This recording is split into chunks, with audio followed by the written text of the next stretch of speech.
Let's start from London, where more than 100 buses were spotted carrying adverts saying "Free Balochistan." The adverts on long buses is part of a campaign organized by the World Baloch Organization. The Pakistan government has attempted to ban the adverts and has called it malicious and anti-Pakistan. London's official transport authority ordered the removal of the advertisement from London taxis, but there are still several billboards around the city. The World Balochistan Organization claims it is against Pakistan's war crimes and human rights abuses in Balochistan, and also they claim they want freedom for Pakistan's control. And for more on this story, we are joined right now on the broadcast by our bureau chief in London, Mandy Clark, who's going to help us to decode and understand a little bit better regarding these Free Balochistan billboards, which appeared on more than 100 buses in United Kingdom's capital city, London. The movement for Free Balochistan said this is to denounce the violation of human rights happening against Balochistan activists and nationals within Pakistani borders. What you can see are the typical buses running around the city of London, and it happened that on more than 100 of these buses there were billboards quoting and reading "Free Balochistan." This is an action made by Baloch activists who are trying to denounce a human rights violation perpetrated by the Pakistani establishment against them. And they also say they would like to be free from Pakistan's control. Obviously, Pakistan has immediately denounced this action as anti-Pakistan. Earlier, there were such adverts running all over taxis around the city of London, and they have been removed. But there are still several billboards around the city. The World Balochistan Organization claimed that this is an action against Pakistan's war crime and human rights abuses in Balochistan. And I'm joined on this story.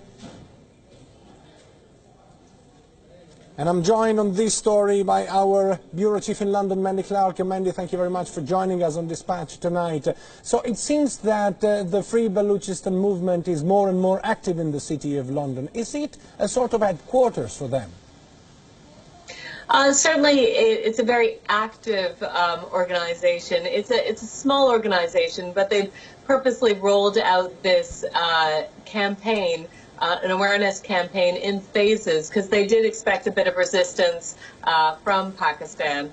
Now, they did start off with the black cabs, which, as you pointed out, were pulled because it violated Transport for London's rules about having political messages. Now, they do expect that these buses campaign might be pulled, but they can't pull the billboard campaign because it is outside of Transport for London. So it'd be interesting to find out whether Pakistan does decide to pursue this bus campaign as they did the black cab campaign and demand that it get pulled.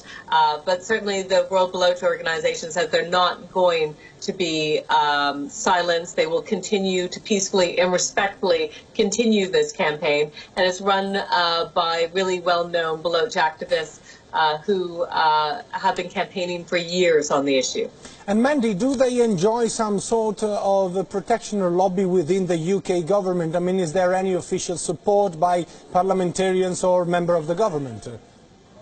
No, there's no official support for a Free Balochistan by the government at all. It is very much seen as a Pakistan issue that it must deal with it. Now, they do have support in the wider public. There are journalists that do support the World Baloch Organization and also members of the public. But as in a government response, there certainly isn't an official line that supports it.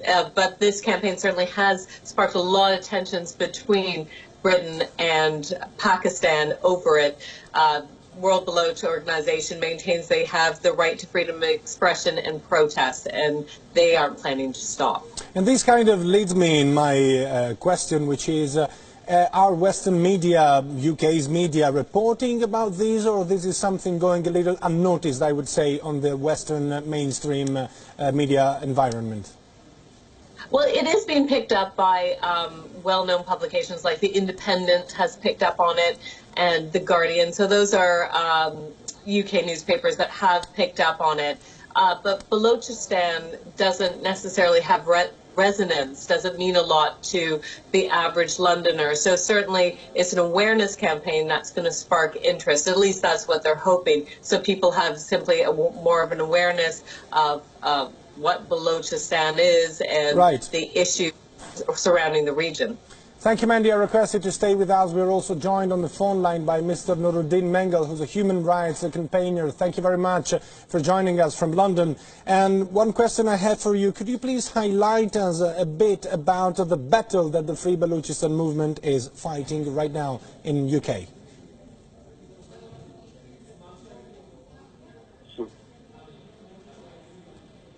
Can't hear you very well.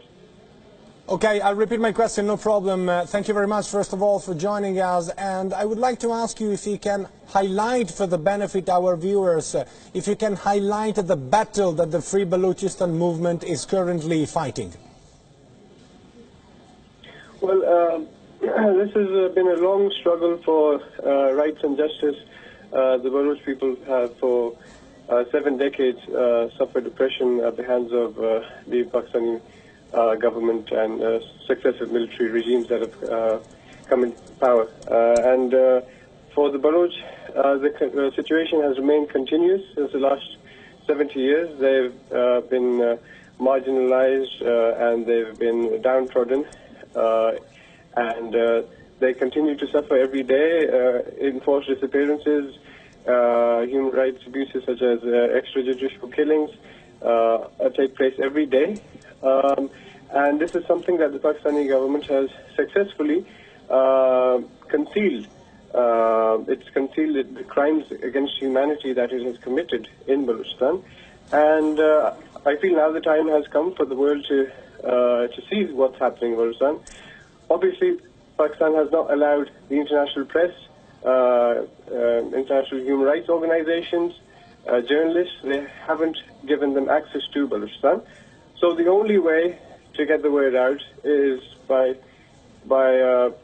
working at international forums and campaigns such as this to get the word across to people across the world who aren't aware of what's happening in Balochistan.